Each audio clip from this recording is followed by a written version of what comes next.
And for the bottom line, let's now turn to George Stephanopoulos, host of This Week, that show coming up in much of the country. George, good to see you, sir. Hey, Bill. Let's talk about the Nobel Peace Prize at the outset. Still a little bit stunning. And given the response from even his supporters, given the president's own body language, do you think he ever considered politely declining it, saying, check back with me in a couple of years? You know, I think they might have batted that around for about 15 or 20 seconds. I think the problem is that it would have seemed rude, it would have seemed ungracious, and I think the president got the political equivalent with his statement on Friday when he said just flatly, listen, I don't think I deserve this.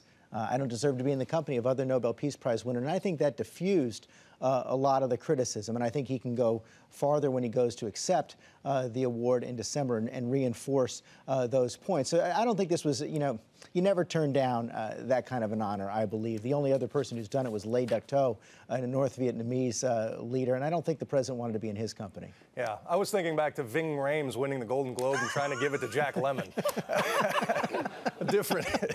Whole different context. But since he did get that prize, he's met with his war cabinet, and then there's just been this stunning, brazen attack in Rawalpindi, Pakistan there, on the Army headquarters. This, of course, a country with nuclear weapons. So where are things now? Any indication on where they might be leaning in terms of a new strategy?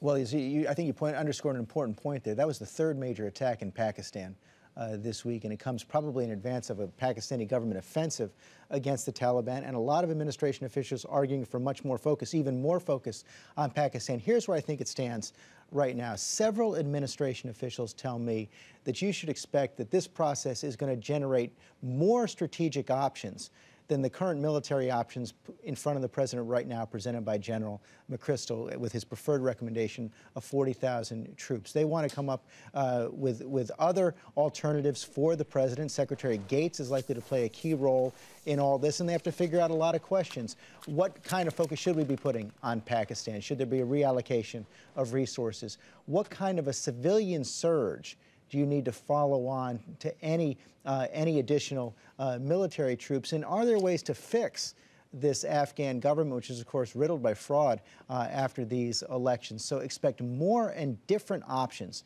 being generated from this process beyond what we've already seen from General McChrystal.